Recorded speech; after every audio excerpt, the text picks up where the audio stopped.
안녕하십니까. 고정근의 소속 경제 고정근입니다. 오늘은 8월 9일 월요일 아침입니다. 이제 조금 아침 저녁으로는 좀 시원한 바람이 좀 불기도 합니다. 입추가 지나고 이제 처서가 다가오고 있기 때문에 아마 좀 가을 바람이 좀 조금씩은 부는 것 같습니다.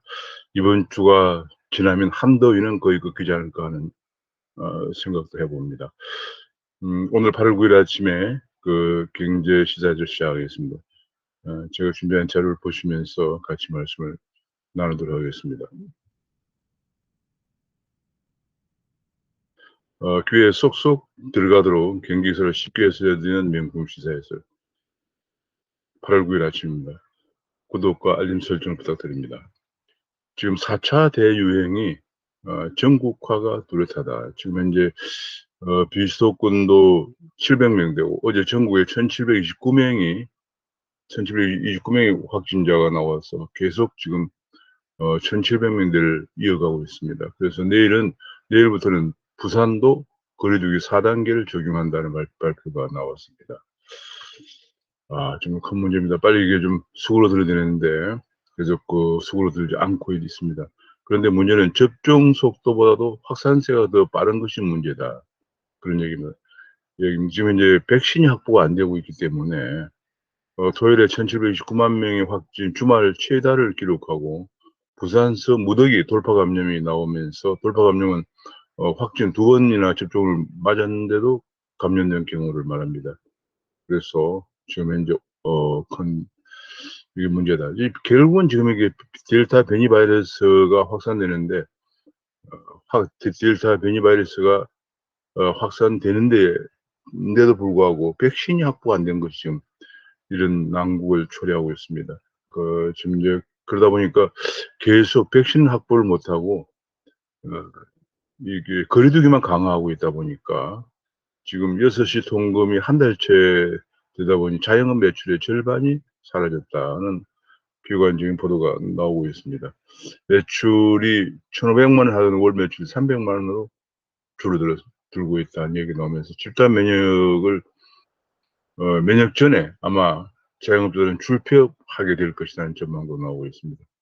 신촌 식당에 종일 손님 한 팀뿐이다. 강남도 4층 건물 통째로 임대로 나와 있다는 줄줄이 지금 종로구, 중구, 마포구, 서쪽 할 것 없이 줄줄이 지금 계속 매출이 감소해서 하고 있는 모습이 그래프로 지금 나와 있습니다. 대체로 매출이 거의 50% 내외에 감소하고 있습니다. 정부의 백신 확보하지 못하는 무능한 대책이 얼마나 자영업자들과 국민들을 힘들게 하는 걸 열심히 보여주고 있습니다.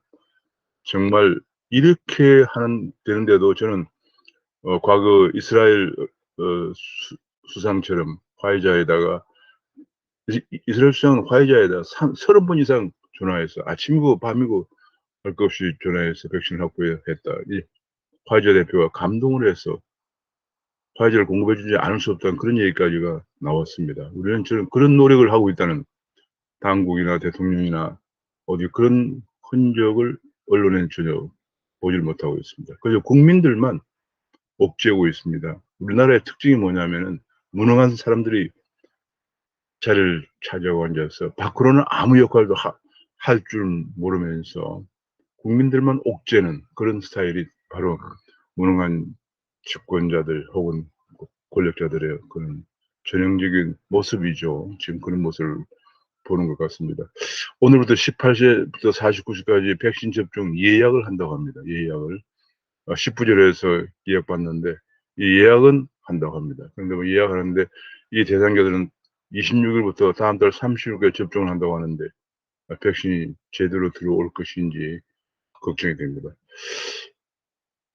지금 감염병이 자주 지금 이제 발생을 하고 있고 한데 투자가 없다. 장기 플랜을 마련하지 않습니다. 지도자들이 좀 장기 플랜을 가지고 투자도 하고 대응을 해야 되는데 예를 들면은 감염병 전용 병동을 만든다고 한 지가 벌써 언제인데 아직까지 전혀 그런 예산을 배정받아서 착공했다 얘기는 저는 듣지를 못했습니다.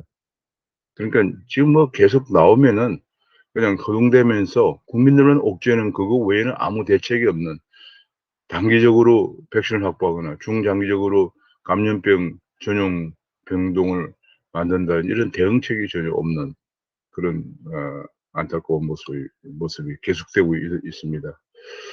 그런 가운데 KDI에서는 델타 변이 바이러스로 경기에 불확실성이 커지고 있다 하는 보도를 내놓았습니다. 정부 목표치 4.2%보다 낮은 4% 성장률이 될 것이다. 이런 전망을 8월 경제동향에서 내놓고 있습니다. 그런가 하면 부동산 시장도 또 지금 뭐 난리죠. 지금 백신도 코로나 대응책도 완전히 그냥 뭐 아무런 대응책 없이 국민들을 옥죄고 있지만 부동산 대책도 지금 난립니다. 임대차 3법 시행 1년 됐는데 시장 혼란만 가중시키고 있다. 전세 물량이 감소하는 부작용이 더욱더 심해지고 있다. 그런 얘기고요.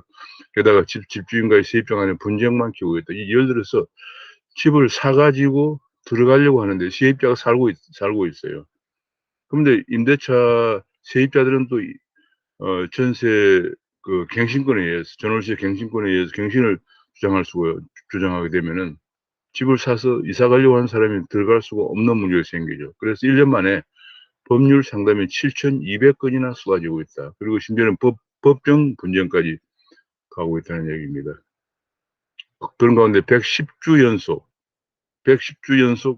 오르고 있는 전세가. 임대차법을 없애야 잡을 수 있다는 전문가의 지적이 나오고 있습니다. 그런가 하면은 이 갱신권 충돌을 피하려면은 새 집주인이 새로 집을 산 사람이 전세 만료 6개월 전에 등기를 마쳐야 한다는 얘기인데요. 이게 쉽지가 않죠. 집을 사서 들어가려고 하는데 그 당뇨 집을 누가 전세를 살고 있으면 이거 정말 난감한 거죠. 그 사람이 계약 갱신권을 행사하려고 하면은 상당히 어렵죠. 임대차 3법 시행 이전에는 6개월 전에 소유권 등기를 못해도 새 주인이 계약 갱신을 거절할 수가 있지만 지금은 그러지 못하기 때문에 지금은 세입자 권리 보호를 하다 보니까 새로 집을 사서 이사 가려고 하는 사람이 이사를 갈 수가 없는 이런 문제 때문에 계속 분쟁이 지금 계속 늘어나고 있다는 얘기입니다. 게다가 지금 뭐 가격은 이러다 보니까 이제 전세 가격이나 집값이 그냥 한 건물 내에서도 서로 간의 가격이 다르고 전세값이 다르고 또 깡통 전세가 나오고 이런 시장 왜곡 현상이 심화되고 있다는 얘기입니다. 그런 가운데 일자리는 5.86과 민노총 결탁에서 젊은 세대를 비정규직으로 내몰고 있다는 윤일숙 국민의힘 대선 주자의 인터뷰가 실렸습니다. 그러니까 지금 현재 586들은 기득권을 더욱더 강화를 하려고 하고 민노총들도 마찬가지죠. 규정노조의 기득권을 유지하려고 하기 때문에 예컨대 뭐 정년 연장이다, 임금 인상이다, 뭐 이렇게 하면서 지금 젊은 세대들은 취업할 길이 없다 보니까 비정규직으로 갈 수밖에 없는데 한편에서는 또 비정규직 정규직화라고 계속 파업을 하고 데모를 합니다. 집회를 합니다. 이 코로나 중에서도. 이제 그렇게 해서 비정규직을 정규직으로 하고 나면은 그 비정규직에서 정규직 된 사람들은 전부 다 민노총에 가입하게 되죠. 점점 세를 불리기 위한 그런 오직 본인들의 세를 불리고 파워를 강화하는 것 외에는 아무런 대책이 없는 다른 비전이 없습니다. 그러다 보니까 새로 사회에 나오는 젊은 사람들은 전부 비정규직이나 알바로 내몰리고 있다. 그런 얘기고요. 지금 그러면서 물가도 급등을 하고 있습니다. 2분기에 식품 물가가 7.3%나 급등을 했습니다. 이 OECD 26개국 중에서 3위로 껑충 뛰었다는 얘기고요. 지금 계란, 돼지고기, 이어 우유, 대란, 뭐 장바구니 물가는 계속 올라가고 있다는 얘기가 지금 나오고 있고, 게다가 또 LPG 가격도 폭등을 하고 있다는 얘기입니다. 지금 LPG 가격이 거의 그냥 식당이라든지 혹은 영업용 자동차에 LPG를 많이 쓰죠. 이 LPG 가격이 프로판 가격이 43%, 부탄 가격이 28% 급등을 해서 LPG 가격이 7년 만에 최고치를 기록하고 있다. 국제 가격이 올라간 데다 환율까지 상승해서 최고치를 기록합니다. 이게 뭐 절반이 거의 40% 이렇게 올라가면은 자영업자들이 그렇지 않아도 코로나도 벅찬데 LPG 가격까지 올라가서 더 고통을 가중시키고 있다는 보도가 나왔습니다. 택시들도 대기할 때는 에어컨을 끈다는 보도가 나왔습니다. 한국은행은 올해 물가가 9년 만에 2%를 넘을 것이라는 전망을 내놓았습니다. 아마도 8월 달에 금리 인상을 하는 것이 아니냐, 그런 얘기까지 나오고 있는 중입니다. 지금 뭐 전력 수급난에 석탄 발전을 풀 가동하고 있다. 현재 석탄 발전이 58기인데 7월 달에 58기 중 57기를 24시간 가동했답니다. 가동하고 있다는 얘기입니다. 지금 뭐 탄소 중립한다면서 석탄 발전 비중을 줄인다고 하더니 지금 현재 태양광이나 이런 것들이 그 효율이 떨어지면서 대책이 없다. 게다가 또 탈원전 한다고 원전은 폐기하다 보니까 대책 없이 석탄 발전을 풀 가동하고 있다. 그런 보도가 나왔습니다. 원전을 시기하면은 대체할 것은 석탄밖에 없다. 탈원전을 고수하고 더 지금 석탄밖에 없다. 탈원전을 하면은 석탄밖에 없다. 그런 얘기입니다. 왜냐하면 재생에너지나 여러 가지 그런 에너지들이 태양광이다, 풍력이다 하는 것들이 효율성이 설비 양에 비해서 효율성이 뭐 10%, 20%밖에 20%도 안 되기 때문에 석탄밖에 없다. 이런 그 모순을 드러내고 있습니다. 태양광 어디 갔나? 전력난에 석탄 발전 불가동한다는 이 문제점이 계속 지적되면서 석탄값도 급등을 하고 있다. 그런 얘기입니다. 게다가 지금 새만금에 만든 태양광, 지금 아래 사진도 나와 있습니다만 새똥이 이게 하얗게 그냥 패널 수백 장에 하얗게 새똥을 쏘아서 이 배설물 처리가 지금 이게 뭐 청소를 해도 계속 지금 새똥이 수북이 쌓이기 때문에 이게 좀 큰 문제라는 얘기가 예상치 못했던 문제가 지금 대두가 되고 있습니다. 수백만 장의 패널이 새똥으로 뒤덮인 사태가 온다. 그런 얘기고 태양광 연평균 이용률이 15% 정도로 낮은 편인데 패널이 오염되면은 발전량이 더욱더 대폭 줄어들 수밖에 없다는 전문가의 지적이 나와 있습니다.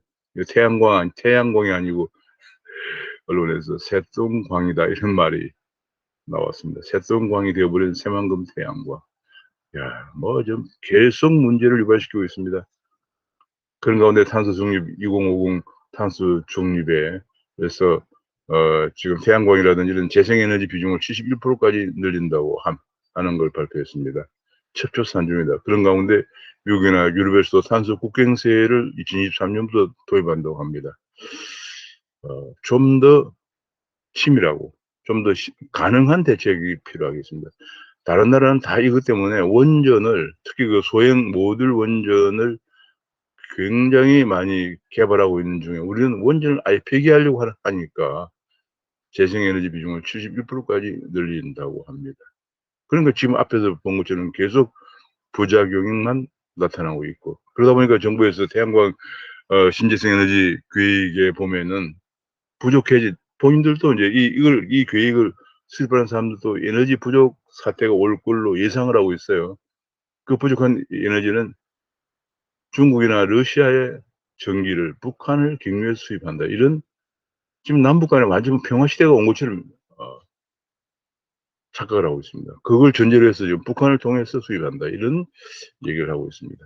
참 게다가 재정도 지금 금년에 본예산 기준으로 해서 2021년에 금년 예산이 558조였는데 지금 벌써 이미 추경을 몇 번이나 편성했기 때문에 600조가 넘었습니다. 추경 예산 포함하면은 내년에는 본예산만 600조를 넘는 것이 아니냐 이런 전망이 나오면서 당청 간에도 갈등이 일어나고 있던 얘기예요. 그런 가운데 지역에서도 돈을 펑펑 쓰기 때문에 지역화폐라는 일종의 쿠폰 같은 걸 발행해서 지역의 곳간들이 다 말라가고 있다는 얘기입니다. 지역화폐 발행이 가장 많은 데가 인천입니다. 인천이 1조 7천억 원이고요.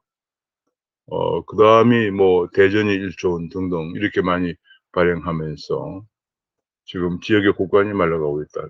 이런 가운데 또 지역에다 돈을 더 퍼주자는 지역 재정 분권이라는 얘기가 계속 나오고 있습니다.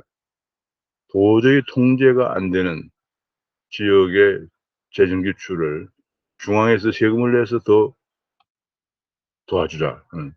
재정 자료들은 계속 떨어지는데 재정 분권이란 이름으로 돈을 더 주자. 이런 얘기까지도 나오고 있습니다. 이번에 올림픽 어제 끝났습니다. 끝났는데 17조 원을 들여서 올림픽을 했는데 관객도 안 들어오고 해서 굉장히 지금 최대 비용을 들인 올림픽이 되었다는 얘기인데 여론은 올림픽 하면서 좀 반전되는데 경제 효과는 제로다 하는 그런 분석이 나왔습니다. 일본은 금메달 27개로 역대 최고인 3위를 기록하고 1위는 미국, 중국, 2위가 중국, 3위가 일본인데 한국은 84년 이후 최저 금메달 획득 6개 획득해서 16위를 기록했습니다. 한국이 이렇게 졸전을 보이고 있는 데에서 우리가 많은 분석과 반성이 필요한 얘기입니다. 오늘 아침 저 언론을 보니까 뭐 대개 뭐 메달이 아니어도 좋다 뭐 이런 얘기 계속하는데 지금 여기 엄청난 국가 재정이 투입되고 있습니다. 뭐 해외 전지훈련 등등 하고 있는데 이번 게임을 보면서 많은 경우에 훌륭한 그런 참 피땀을 흘리는 그런 노력도 보였습니다만 많은 경우 너무 졸전이었다는 것을 우리가 부인할 수 없습니다. 뭐 특히 축구나 야구 같은 거 보면서 정말 엄청난 국민들이 실망을 했을 겁니다. 왜 이런 졸전이 나오느냐. 가장 세계적인 선수인 손흥민 선수도 안 불러온다든지 뭐 야구도 그냥 선수 선발에 너무 문제가 많다는 얘기들이 많이 나오고 있고요. 이런 문제에 관해서 우리가 다시 한번 반성하고 돌이켜봐야 다음 파리올림픽을 좀 기대할 수 있지 않을까. 뭐 지금 언론에서 계속 뭐 지금 그냥 제가 보기에 정부에서는 무조건 뭐 잘한다 이런 식으로 해서 뭐 그냥 메달이 아니어도 좋다 뭐 이런 식으로 해가지고는 상당히 전망이 밝을 수가 없다는 생각이 듭니다. 지금 암호화폐 가격이 굉장히 올라가고 있습니다. 지금 비트코인 가격도 9%나 올라갔고요. 이더리움 가격은 16%나 가고 있습니다. 일주일 전 대비했어요. 지금 뭐 게다가 바이낸스 코인도 1.8% 올라가고 카르다노도 8.1% 올라가고 있습니다. 일주일 전 대비해서 리플도 5.7%, 도지코인도 16.4% 올라갔습니다. 지금 유니스왑 같은 건 18% 올라가고 지금 암호화폐 가격이 전반적으로 상승기에 돌입해야 했다는 게 확연한 상승기를 보여주고 있습니다.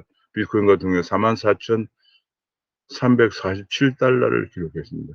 지금 며칠 전에 거의 3만 달러대를 밑돌던 그런 데 비해서 지금 44,000달러대까지 올라가고 있습니다. 이더리움 이걸 제가 좀 더 자세히 보면은 4월 14일에 63,000달러까지 갔습니다. 4월 14일에 63,000달러 갔다가 그 후에 중국의 규제가 강도 높게 도입되면서 하락했다가 7월 20일에 29,000달러까지 29,800달러까지 하락했었는데 어제 오늘 아침 제가 보니까 44,365달러까지 올라갔습니다. 상당히 지금 이렇게 폭등세를 보였다가 이 폭등세는 작년에 디파이라든지 디파이 열풍이라든지 여러 가지 그런 일이 새로운 또 NFT라든지 메타박스라든지 여러 가지 그런 새로운 혁신에 힘입어서 올라갔다가 중국에서 엄청난 규제를 가하면서 완전히 중국에서 지금 내년 2월 달에 중국의 디지털 위안화 상용화를 앞두고 디지털 위안화의 안착을 위해서 민간 디지털 화폐에 대한 엄청난 무차별적인 규제가 도입되면서 하락을 했다가 7월 20일에 29,000달러까지 하락했다가 다시 올라서 반등해서 44,000달러가 올라오고 있습니다. 앞으로 추세가 굉장히 주목이 되는데요. 아무래도 미국에서 ETF 같은 것이 승인되면 더 한 단계 올라갈 가능성이 있지 않을까 싶습니다. JP모건 같은 데서도 이제 JP모건에서 지금 펀드를 판매한다. 비트코인 펀드를 판매한다는 보도가 나왔습니다. 무차별적으로 판매는 아니고 고액 투자자에 대해서 비트코인 펀드를 판매한다. 그런 보도가 나왔습니다. 지금 이더리움 가격도 이더리움이 며칠 전에 런던 포크라고 하드 포크라고 해서 런던에서 이더리움 2.0 하드 포크가 성공적으로 되었다는 발표가 있은 이후에 계속 지금 많이 올라가고 있습니다. 지금 급등했다가 어제는 조금 하락했지만 계속 급등 추세를 유지하고 있습니다. 이더리움이 지금 현재 런던 하드 포크의 특징은 이 마이닝 하는데 엄청난 에너지가 많이 소비된다는 그런 에너지 다소비 행위다. 친환경적이 아니다라는 그런 비판에 부응해서 마이닝 하는데 에너지를 거의 90% 이상 감소하는 그런 방향으로 하면서 그러다 보니까 마이너에게 이더리움을 좀 공급하는 걸 적게 공급하면서 이더리움의 공급량을 다소 축소하는 그런 방향으로 하면서 이더리움 가격이 올라가고 있다. 그런 분석이 나오고 있습니다. 한국에서도 그러다 보니까 지금 이제 미국에서 44,000달러에 봉해서 지금 현재 한국에서도 5천만 원을 장해했습니다. 비트코인 가격이 5,100만 원을 기록하고요. 5,137만 원을 기록하고 이더리움도 354만 원을 기록했습니다. 여기 보면 비트코인 가격이 급등을 하고 있습니다. 5,133만 원을 기록하고 이더리움 가격도 353만 원까지 3만 원을 기록하고 있습니다. 한때 뭐 360만 원까지 올라갔습니다만 런던 하드포크를 기기로 해서 그러나 다소 너무 많이 올라갔다는 그런 긴데 대한 하락 장세가 나오면서 지금 현재 다시 또 반등해서 353만 원을 기록하고 있는 상황입니다. 지금 비트코인이 계속 올라간다는 얘기고요. 그런 가운데 한국은 9월 24일날 특검법 시행을 앞두고 코인 거래소들이 지금 굉장히 어렵다. 영업 중단이 줄여지고 있다. 그런 보도가 나왔습니다. 9월 24일날까지 지금 두 가지 조건이 하나는 ISMS라고 해서 정보와 체계 인정을 받아야 되고 그다음에 원화 결제 계좌를 은행으로부터 계좌를 개설을 해야 되는데 그 두 가지를 다 한 데가 몇 군데 안 되기 때문에 저 나머지 거래소들은 그렇게 되면 원화 거래가 막히는 문제가 생기고요. 그래서 지금 현재 거래소들이 지금 분위기가 뒤숭숭하다 그런 얘기가 많이 나오고 있고 지금 현재 코인 계좌 거래 계좌를 개설받은 내 중에서 농협은행으로부터 계좌를 개설받은 비썸이라든지 코인원 같은 데에서 트래블룰 관련 시스템을 구축하기 하는데 좀 시간이 걸리기 때문에 그 전까지는 코인 입출금을 중단할 것을 제안했다고 하는 그런 얘기가 나옵니다. 그러니까 트래블룰이라는 하는 것이 그 투자자들의 거래에서 계속 자금시장 문제가 나든지 이런 불법 거래가 있는지를 추적해야 되는데 그런 추적하는 시스템을 그걸 이제 추적하는 걸 트래블 룰이라고 하는 그 추적하는 시스템을 구축하는데 시간이 걸리기 때문에 아마도 내년 3월 정도까지는 계좌를 개설하되 일단은 입출금을 중단할 것을 제안했다고 합니다. 그런가 하면은 이 부분에 관해서 지금 그 외에 많은 거래소들이 지금 폐업이 될 그런 전망이면서 그 거래소를 통한 그런 폐업이 될 전망인 거래소에 상장된 코인을 투자한 투자자들의 피해가 막대할 것으로 예상이 되면서 지금 나오고 있는 것 중 하나가 그런 코인들을 일단 청산 시스템에다가 일단 이전한 다음에 이제 그걸 선별해서 거래를 허용하는 그런 방향으로 다른 거래소로 이미 인가를 받아서 거래를 하고 있는 거래소로 옮겨가는 그런 시스템이 지금 논의가 되고 있다는 보도도 나오고 있습니다. 지금 뭐 굉장히 지금 앞으로 뭐 한 달, 한 보름 여밖에 남지 않았기 때문에 지금 굉장히 중요한 그 상황에 돌입하고 있습니다. 주식시장은 어제 주말이라서 장은 쉬었습니다만은 지금 이제 공모주가 무조건 대여 불편은 아니다. 공모가나 성장 스토리를 따져야 한다 해서 지금 마이너스 수익률을 낸 공모주가 있고 수익률이 높은 공모주도 있습니다. 그래서 항상 그 공모가라든지 그 회사의 성장 스토리를 따져봐야 된다 그런 얘기가 나오고 있고요. 외국인들이 돌아와서 지난 3일부터 외국인들이 돌아왔는데 삼성그룹주를 대거 샀다. 가장 많이 산 주식이 삼성전자, 2위가 카카오뱅크, 3위 삼성 SDI, 4위 삼성전자, 우량주, 5위 삼성전기 등 카카오뱅크 빼면 외국인 순매수 5대 종목에 전부 4개가 삼성 관련주다 하는 것이 분석 결과가 나오고 있습니다. 그런 가운데 T램의 시대 교체가 임박했다. DDR4에서 DDR5로 넘어가는 4분기에 DDR5가 상용화가는 가능성이 커지고 있는데 DDR4에 DDR5로 넘어가면은 이 반도체 역량이 2배 정도 개선되기 때문에 굉장히 앞으로 인공지능이나 머신러닝 등에 최적화된 그런 차세대 메모리 반도체인데 이것이 4분기부터 상용 가능성이 제기되면서 반도체 부품주들이 지금 주가가 올라가고 있다는 그런 보도가 나오고 있습니다. 그런 가운데 게임주는 지금 현재 3대 악마에 짓눌리고 있다. 중국에서 게임을 규제하고 그다음에 성차별 이슈가 대두가 되고 있고 또 백신 접종 때문에 지금 또 고점 논란도 제기되면서 게임주가 하락하고 있다는 그런 보도가 나오고, 한 가지 이제 금융에서, 은행에서 지금 카뱅이 상장하자마자 카뱅의 시총이 33조를 기록하면서 지금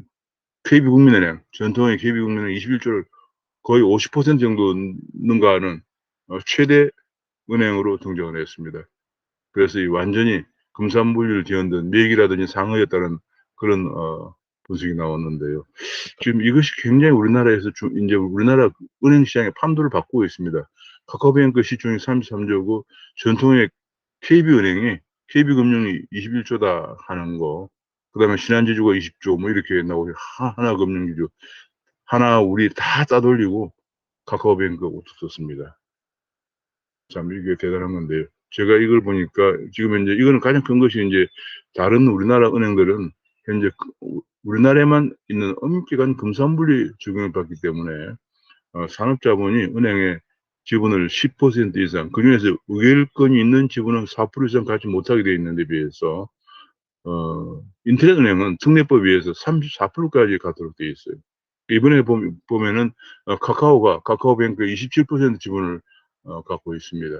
이것이 가능한 이유는 인터넷 은행이라는 특성을 생각해서 IT 기업에 한해서는 IT 기업이 바로 빅테크 기업들이 금융 진출한 거니까 IT 기업에 한해서는 인터넷 은행 지분을 34%까지 갖도록 허용하면서 금산분리 규정이 예외적으로 적용되고 있는 거죠. 그러면서 이런 현상이 나타나는.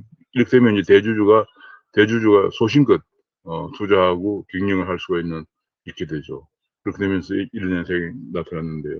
이것은 뭐 비단 금산분리뿐이 아니고 금융의 대세다. 지금 이제 금융은 거의 모든 게 은행으로 점포로 가지 않고 플랫폼을 통해서 거래를 하기 때문에, 미국에 가면 제가 캘리포니아에 캐피털 원이라는 인터넷 은행을 방문했는데, 캐피털 원이라는 인터넷 은행 캘리포니아 항구보다 더 크죠.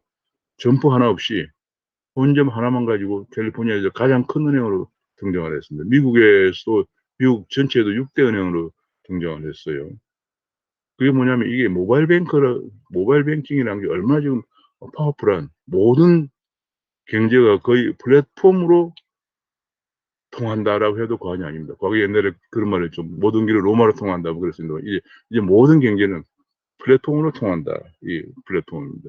그러다 보니까 지금 현재 우리 은행도 새로운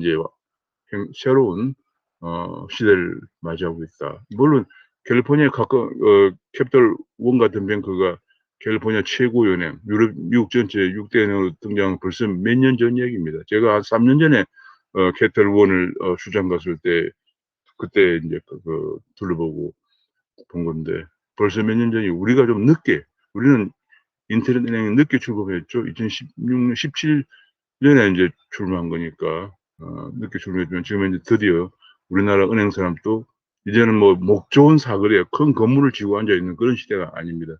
그런데 아무도 가지를 않습니다. 이제는 이 모바일에 있는 플랫폼을 통해서 금융을 거래하는 시대가 우리나라에도 본격적으로 도래했다는 점을 보여주고 있는 것이다. 이렇게 보면 되겠습니다. 그러다 보니까 금융지주사들도 인터넷은행을 설립해달라, 이런 요구들이 줄을 잇고 있다는 얘기고요. 게다가 또 한 가지 P2P 투자도 지금 현재 굉장히 연수익률 7%를 기록하고 있다는 얘기가 나오고, 대출 규제, 지금 집값이 오르니까 대출 규제를 뭐 하려고 하는, 이것은 국회 입법조사처 얘기로는 금융정책의 또 다른 족쇄, 소비자의 자유를 제한하는 족쇄다, 행정편의주의다, 이런 비판이 나오고 있습니다. 오승범 금융위원장 후보자가 한국은행 금융통화위원회 출신이기 때문에 한국은행과 금융위원회 간에 대립되고 있는 전자금융거래법의 실타래가 풀릴 것인가는 얘기가 나오고 있습니다만, 본래 고승범 씨는 한국은행 금융통화위원으로 정부 측 추천 몫으로 된 사람이지, 그래서 한국은행 사람보다는 금융위원회 부위원장을 하다가 한국은행을 왔거든요. 한국은행 금융통화위원회를 정부 측 추천을 받기 때문에 엄격히 말하면 금융위원회 사람이에요. 한국은행 사람이 아닙니다. 여기 뭐 언론에서 성급하게 이제 조금 금융위원을 했다고 해서, 금융통화위원을 했다고 해서 무슨 뭐 서로 간에 조금은 한국은행 입장과 금융위원회 입장을 이해할 수 있는 그런 입장이 되겠지만, 제가 보기에는 뭐 여전히 이 실타래 쉽게 풀리지는 않을 것이다 보입니다. 왜냐하면 지금 한국은행의 중앙은행 센트럴뱅킹이라고 하는 중앙은행의 고유의 업무가 뭐냐면 지급 결제를 하는데 그 지급 결제를 가운데 중앙은행이 있다는 것이 가장 중요하거든요.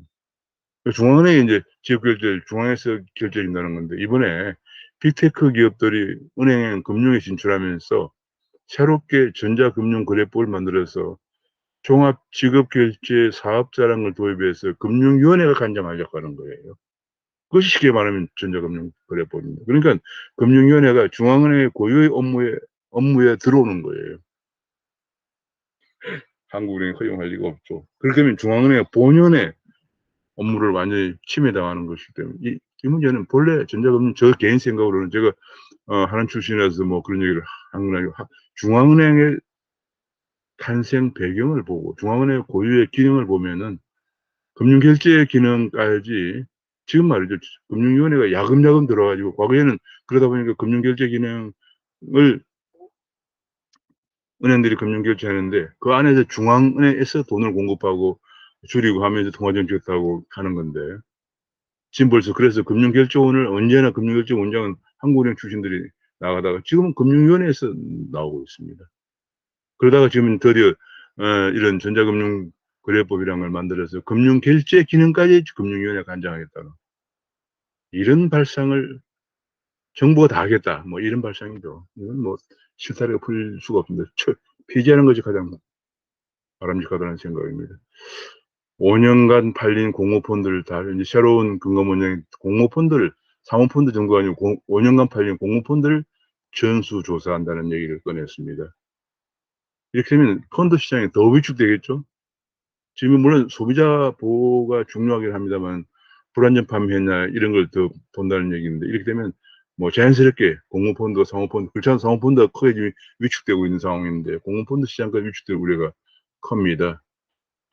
이건 뭐 이렇게 되면서 규제가 계속 심해지니까 펀드 시장 규제가 심해지니까 규제가 덜한 ETF에 돈이 몰리고 있다는 보도도 나오고 있습니다. 그런 가운데 지금 메타버스가 등장하면서 이제 메타버스가 새로운 커머스의 영역으로 발전하고 있다는 얘기입니다. 앞에서 본 것처럼 앞에 구찌 제일 처음에 그림이 구찌인데 구찌가 메타버스 플랫폼 제페토가 이제 네이버의 메타버스 플랫폼인데 제페토에 가상제품 60여 종을 출시를 해서 판매를 하고 있다.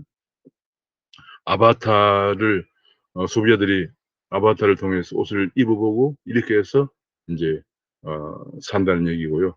롯데 홈쇼핑도 VR 가상현실 기술을 통해서 캠핑을 직접 간접 체험하고 나서 용품을 살 수 있는 메타버스 쇼핑 콘텐츠를 선을 보이고 있고 앤디백화점도 가상현실 기술로 가상백화점을 구현해서 일부 가상현실 매장에서 온라인 몰과 연계해서 상품을 직접 구매할 수 있도록 합니다. 이제 앞으로 메타버스를 통해서 내 아바타를 통해서 직접 체험을 해보고 물건을 구매하는 커머스 시장의 새로운 상황으로 변모하고 있다는 것을 보여주고 있습니다. 앞으로 메타버스 시장은 2019년에 51조에서 한국에서도 2030년이면 1770조까지 올라갈 것이라는 그런 분석도 나오고 있습니다. 미국에서 바이든이 2030년까지 전기차 신차의 절반을 무공해차로 전환하겠다고 발표를 했습니다.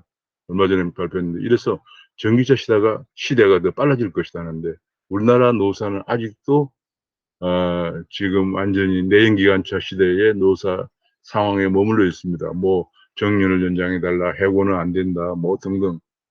지금 전기차 시대에 빨리 전환을 해야 되는데 그러지 못하기 때문에 안타까운 얘기가 나오고 있고요. 이대로 가면 나오고 된다. 전기차 전쟁에 나오고 된다는 얘기고요. 그 다음에 BOT 시대란 말이 나왔습니다. 이게 말이죠. 배터리 오브 띵스인데요. 배터리 오브 띵스는 사물 배터리라는 얘기. 이게 어디서 나오냐면 IoT라는 인터넷 오브 띵스. 만물 인터넷. 이런 데서 이제 그 말을 인용이 된 건데, 말을 번역하는데, 배터리 오브 띵스 그러면, 배터리 오브 띵스. 사물 배터리, 만물 배터리인데, 앞으로 이 배터리가 그만큼 중요하다는 얘기죠. 앞으로 정제시대가 도래하면서 배터리가 1인당 배터리 수가 그 나라의 첨단 지표가 될 수 있다는 그런 분석이 나오고 있습니다. 그런 가운데 중국이 AI 패권 경쟁에서 미국을 제치고 처음으로 1위에 올랐다. 예를 들어 논문 발표 수 같은 경우 중국이 지금 논문 발표에서 미국을 제치고 앞서고 있다 그런 보도가 나오고 한국은 뭐 지금 너무 탑10에도 못 들어가고 있다는 얘기고요. 지금 한국의 인공지능 인력 부족 지금 배터리 인력 부족, 모든 분야, 첨단 분야에서 인력이 부족해서 지금 난린데도 우리 교육은 전혀 바뀔 전망을 보지 않고 있습니다. 중국은 계속 공산주의 국가의 면모를 여실히 드러내고 있습니다. 시장 기능이 중요한 빅테크 기업들을 마구 지금 규제하고 있다는 얘기가 지금 나오고 있고요. 한국에서는 지난번에 타다를 금지시키고 나니까 자연적으로 카카오 모빌리티가 독점 체제가 되죠. 그러다 보니까 독점 체제가 되고 나니까 드디어 따따블 택시를 만드는 요금을 더 받는 거죠. 횡포가 심해지고 있다. 저는 그렇게 생각합니다. 앞으로 이제 아까 앞에 금융도 마찬가지지만 이렇게 완전히 이제는 플랫폼으로 갑니다. 택시도 플랫폼, 금융도 플랫폼, 앞에서 본 것처럼 쇼핑도 플랫폼으로 가는데 중요한 것은 독점은 안 된다는 거예요. 독점이 되는 여기 나온 것처럼 카카오 모빌처럼 독점의 횡포가 하면서 소비자의 부담을 늘리기 때문에 각 플랫폼 자체를 규제하기보다는 플랫폼으로 가는데 독점은 되지 않도록 하는 것이 공정거래위원회에서 해야 할 일입니다. 지금 공정거래위원회에서는 그냥 대기업들만 족치는 일만 하고 있는데 그래서는 안 되고 이런 독점은 안 된다는 얘기고요. 지금 타다금지법에서 로톡도 징계한다. 로톡은 뭐냐면 이게 플랫폼 법률 서비스거든요. 아니 소비자들에게 법률 서비스를 더 싸고 편리하게 받을 수 있도록 하는 플랫폼 법률 서비스를 지금 현재 기득권을 가지고 있는 로펌들이 못하게 하는 거죠. 기득권이 핵심을 짓밟고 있다. 이래서는 안 된다는 그런 지적이 나오고 있고요. 문 정권이 퍼뜨린 나라 탓, 나라 만능 바이러스. 대통령이 언젠가 제가 그런 얘기를 한 적이 있습니다. 이제는 작은 정부가 좋다고 하는 신화에서 벗어나야 된다라고 한 적이 있는데요. 그러다 보니까 계속 정부를 키우다 보니까 나라가 만능이다. 모든 걸 나라가 다 해주는데 이렇게 망가질 때는 나라 때문에 그렇다. 내 때문에 그렇다는 얘기는 전혀 없는 거죠. 그것은 시민정신을 좀먹고 국가의 이성을 마비시키고 권력자에겐 파퓰리즘 독재의 길을 열어주는 바이러스다. 이런 얘기를 하고 있습니다.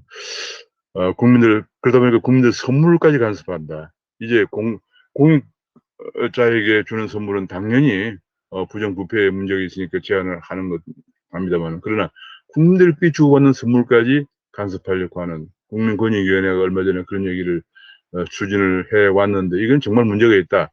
폐지가 답이라는 주장이 나왔습니다. 이게 모든 게 정보다 관여한다는 얘기죠. 그런 가운데 여당은 국회법과 언론권 종부세법을 이달에 처리한다고 합니다. 국회법, 언론법, 지금 말이 많은 법들 처리하는데 민주당은 왜 민주주의를 후퇴시키려고 하느냐 하는 지적이 나오고 있습니다. 계속 민주주의를 후퇴하는 법안들, 언론법이라든지 이런 것들을 통과시키려고 하고 있고요. 그런 가운데 앞서 제가 우리 교육은 계속 지금 4.1 혁명 봉헌의 인재를 키워내고 있지 못하다고 해서 업계에서 난립니다만은 인공지능도 그렇고 빅데이터도 그렇고 블록체인도 그렇고 그렇습니다. 지금 교육은 거꾸로 갑니다. 경기도 교육청에서 사립학교 교사 채용권까지 뺏으려고 한다는 겁니다. 사립학교 교사 채용을 경기도 도교육청에 위탁하지 않으면은 인건비를 지원하지 않겠다. 인건비를 위탁하면 5천만 원을 지원하고 사립학교에 안 하면은 채용을 위탁하지 않으면 5천만 원을 뺏겠다는 얘기죠. 한마디로 말해서 정교조 좌파 선생님들을 더 많이 채용하겠다 그런 얘기 아니겠습니까? 곳곳에 이런 일이 일어나고 있습니다. 참 문제가 있었습니다. 오늘 이재용 삼성전자 부회장의 가석방 여부가 지금 가석방 위원회가 열린다고 합니다. 가석방 심사위원회가 열리는데 오늘 결정이 날 것이라는 얘기 나오고 여론은 70%가 압도적인데 왜냐하면 지금 현재 한국에 제가 다음에 나오지만 반도체 전쟁이 국가 대항전을 가고 있는데 이 부회장이 가고 있기 때문에 이 부회장 경영 복귀가 절실하다. 지금 대만의 TSMC라든지 미국의 인텔이라든지 유럽이라든지 반도체 전쟁에 들어가는데 우리는 총수가 없기 때문에 지금 인수합병도 못하고 투자도 못하고 있는 그런 상황입니다. 반도체 공장 하나 짓는 데는 20조 원이 들고 말이에요. 20, 30조 원이 들고 심지어는 그 기술기업 하나 인수하는데도 거의 10조, 20조가 들기 때문에 오나가 가보지 않고 결정하기 힘듭니다. 참 우리나라는 내가 참 대통령까지 가서 삼성 반도체 공장에 가서 반도체 굴기를 얘기하고 반도체 대책에 이 특별법을 만들어 얘기했는데 아직도 오리무중입니다. 미국이나 중국이나 심지어 중국, 대만도 반도체 공장 하나 짓는데 2년밖에 안 걸리는데 우리나라는 7년이 걸린다고 합니다. 이렇게 해서 어떻게 반도체 전쟁에 이기겠습니까? 게다가 총수는 구속시켜 놓고 있습니다. 지금 뭐 시민단체, 좌파 시민단체에서는 가스방이나 사면 안 된다고 난리입니다. 도대체 무엇을, 어떤 나라를 원하는지 정말 걱정이 아닐 수 없습니다. 게다가 옵티머스가 사업 펀드에 5천억을, 5천억의 옵티머스, 펀드에 대해서 고문단은 전부 다 무혐의로 결정돼요. 5천억 사기가 뒷배 없이 과연 가능하겠느냐 하는 지적이 나오고 있습니다. 북한은 경제난이 심각한데도 핵미사일을 개발 지속하고 있다는 유엔 대북제재위원회 보고서가 나왔습니다. 그런데 우리는 북한을 계속 틈만 나면 지원하자고 난립니다. 전작권 환수를 위해서 한미 훈련이 불가피하다. 북한의 사전장애를 구한, 이게 우리가 한미를 하는 것은 전작권 환수를 위해서 불가피하지 않느냐 하는 북한의 사전장애를 구한 듯하다는 분석이 나오고요. 김여정 하명의 한미훈련 더 쪼그라들고 무용론까지 나오고 있다. 게다가 중국의 왕인까지도 한미훈련 중다. 이게 완전히 청와대는 내정 간섭하고 있는데도 청와대 정부는 침묵을 하고 있습니다. 청와대 정부의 입장은 무엇인지 전혀 얘기도 하지 않고 있습니다. 이렇게 되면 벌써 이러면 앞으로 우리나라가 한미 동맹이 균열이 갈 경우에 우리나라가 어떻게 될 것인가는 명확한 상황입니다. 중국은 언론에서는 중국은 한미훈련에 이러쿵저러쿵 할 자격이 없다. 간섭을 야당에서 제3자 간섭을 용납 못한다는 얘기가 나옵니다. 전문가들은 흔들리면 안 된다 이런 얘기가 나오고 있지만은 정부의 입장을 내놓지 않고 있습니다. 북중의 급박에 반쪽 훈련하고 그나마 반쪽 훈련하고 있는 지난 3년간도 실제 필드 훈련은 안 하고 토성 훈련만 해오는데 그것마저 포기하는 대한민국 국민의 안중에도 없는 것이 아닌가 하는 지적이 나오고요. 그런 가운데 새로 임명된 국립외교원장, 전임 외교원장과 마찬가지로 한미훈련 안 해도 된다 이런 주장을 하고 있다는 보도가 나왔습니다. 게다가 또 더 놀라운 것은 현재 군을 12만 명이나 감축한다는 얘기가 나왔습니다. 북한은 경제난에도 120만 명을 유지하고 있는데 한국은 50만으로 줄인다, 병력을 줄인다 이런 얘기가 나오고 있고 지금 뭐 국가 근간이 참 흔들리고 있습니다. 지금 보면은 뭐 백년대계라고 할 수 있는 교육은 앞에서 본 것처럼 인재를 필요한 4차 산업혁명에 필요한 인재를 키워내지 못하고 있고 에너지도 백년대계죠. 그런데 에너지는 지금 완전히 탈원전이라는 이념에 매몰되어서 지금 뭐 태양광, 풍력 등 이런 것들을 가지고 앞으로 탄소 제로를 가겠다. 실행 가능하지도 않는 대책을 내놓으면서 전기가 부족하면 러시아나 중국의 전기를 북한을 통해서 수입하겠다. 뭐 이런 얘기. 그다음에 뭐 국가 백신 같은 것에 대해서 중장기 단기적으로 백신 도입하는 건 물론이고 감염병이 주기적으로 발생하는 이 시대에 중장기적인 대책이 전혀 나오지 않고 있다든지 뭐 안보 문제 지금 계속적으로 중국이나 북한에 휘둘리면서 오히려 군사력은 오히려 군이 줄이고 있다든지 대한민국이라는 나라를 어디까지 붕괴시키려고 하는지 걱정이 있었습니다. 오늘 여기서 마치겠습니다. 감사합니다.